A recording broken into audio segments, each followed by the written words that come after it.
이것을 알면 프로님들의 회사의 매출이 100억을 넘기는 방법이라고 저는 강력하게 생각을 합니다. 오늘 영상 끝까지 참여해 주시면 방법을 알려드리도록 할게요. 예전에 슈퍼리치 클럽이라는 회사의 창업 멤버로서 흥망성쇠를 지켜봤거든요. 한참 매출이 잘 나갔을 때는 세금만 50억, 70억 가까이 됐어요. 매출 200억이 나왔었는데 결국 회사는 워크아웃, 결국은 참 안 좋아졌어요. 그때 최종 오너분은 7년이 훌쩍 지난 지금도 고군분투하는 걸 보면서 회고하면서 왜 이렇게 됐을까? 이 3가지 원칙, 5가지 공식이 지켜졌으면은 지금도 좋았을 건데 회고를 합니다. 지금 시작하도록 하겠습니다. 안녕하세요, 권프로입니다. 모든 사업은요, 처음 시작했을 때 본질 강화를 할 수 있는 사업, 그리고 확장성이 있는 사업, 그리고 승자의 함정에 오류에 빠지지 않는 사업, 그런 걸 얘기를 하는데요. 상품의 제한값과 손님의 제한값을 없애는 것이 결국 모든 비즈니스의 본질입니다. 손님이랑 상품이랑 결합하면 매출이 나오는 거죠. 예를 들어 상품이 삼성이나 구글이 최고의 기업이 된 이유는 소프트웨어의 본질 강화가 계속되고 글로벌한 확장성이에요. 삼성은 제조 유통을 하면서 항상 지역에 땅을 사놓고 시작을 합니다. 모든 대기업은 결국 글로벌한 부동산 유통사업이 본질이에요.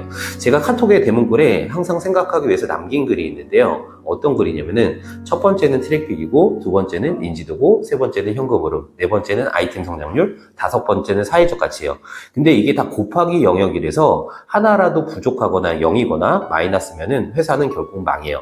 역시나 하나가 압도적으로 많으면은 회사는 흥한다고 합니다. 어떤 부분이냐? 트래픽, 인지도, 현금흐름, 아이템 성장률, 사회적 가치. 예전에 회사가 안 좋아진 케이스는 그 당시 갭 투자를 마녀 사냥했었어요. 정권에서. 부동산 투기꾼이라는 사회적 반감, 그리고 아이템 성장률의 발목 현상이 있죠. 아파트가 떨어졌거든요. 계속 떨어지더라고요. 그리고 회사의 본질 강화에 실패를 했습니다. 어떤 거냐면은 그 당시 갭 투자 마녀 사냥했을 때 경매회사로 변신을 했으면은 회사가 살아났을 거라고 생각을 합니다. 그렇지만은 두 번째는 또 승자의 함정에 빠져버렸어요. 막대한 고정비, 매달 임대료, 법인 차량 세대, 직원들 7명, 인건비 등 대출이자 한 달에 과하게 잡으면 1억의 고정비가 나갔다고 얘기를 하더라고요. 회사를 망가뜨리는 역할을 했습니다. 최근에 마케팅 설계자라는 책과 트래픽 설계자라는 책을 봤는데 강한 인사이트를 생각하게 돼요. 어떤 거냐면은 결국은 고객 가치를 높이는, 상품의 제한값을 높이고 고객의 가치를, 제한값을 높이는 이 5가지를 신경 써야 되는데 가장 중요하고 우선순위, 그중 노력으로 가장 빠르게 가능한 게 트래픽이에요. 지금의 모든 플랫폼의 중심이 유튜브가 어느 날 갑자기 유튜브가 망하거나 인스타그램이 사라진다면 어떨까요?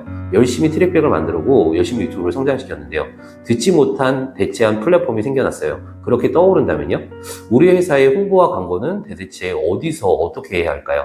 예를 들어서 돈을 들이는 트래픽이 일반적인 트래픽의 한계를 보이기 위해서 내부적인 트래픽을 만드는 거거든요.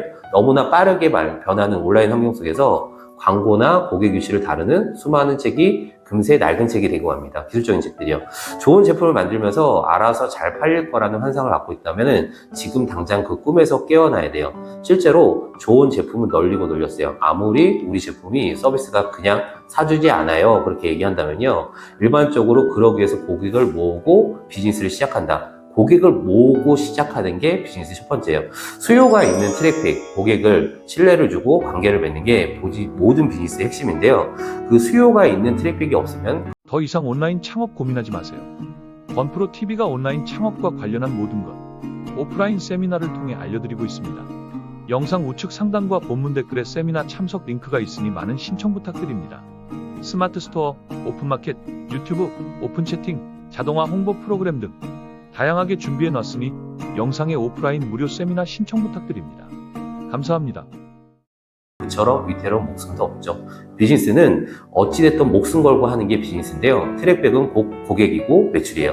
그래서 많은 기업이 트래픽을 유치하고 유지하는데 많은 시간과 비용을 투자하면서 노력을 기울이는데요. 이때 많은 실수가 일어나기도 하죠. 전혀 노력을 기울일 필요가 없는 이들에게, 수요가 없는 이들이요, 시간과 비용을 들인다거나 첫 번째 제품이 효과를 보았지만은 두 번째 제품의 효과가 전혀 없는 홍보를 하기도 해요.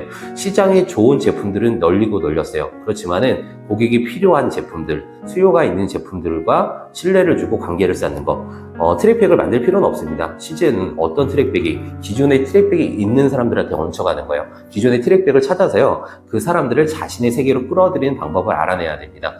핵심은 인플루언서에게 수요를 만들고 신뢰를 주고 관계를 맺어야 돼요. 중요한 거는 그 인플루언서들에게 고객을 만드는 거죠. 왜 대형 유튜버들이 엄청 고소득 자영업자가 되고 기업가가 되는 씨앗인지 제가 이해가 되더라고요. 가치를 개인적인 경험 스토리를 들려줌으로써 소비자가 제품을 생각하는 주관적인 인지도 가치를 높인다. 저라는 건프로는 사람은 개인인데 제 메일함에는 대기업에서 제안되는 메일들이 꽤 쌓였거든요.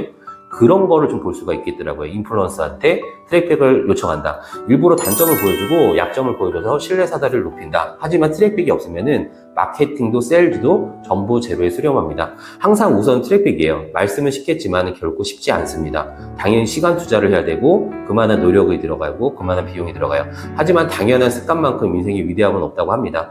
매일 무언가를 했더니 포브스지에 알아주는 부자가 됐다는 서정진 회장 일화처럼 44살에 창업을 시작했다고 하더라고요. 근데 우리나라의 제1부호죠. 꾸준히 노력하는 건 습관만큼 끝까지 하는 것도 습관이고 일상에 최선을 다하는 것도 저는 습관이라고 생각이 들고요. 가장 위대하고 무서운 게 습관입니다. 다음에 더 유익한 콘텐츠로 프로님들과 함께 하도록 하겠습니다. 구독과 좋아요, 알림 설정 요청드리면서 다음에 뵐게요. 행복한 하루 되세요. 감사합니다.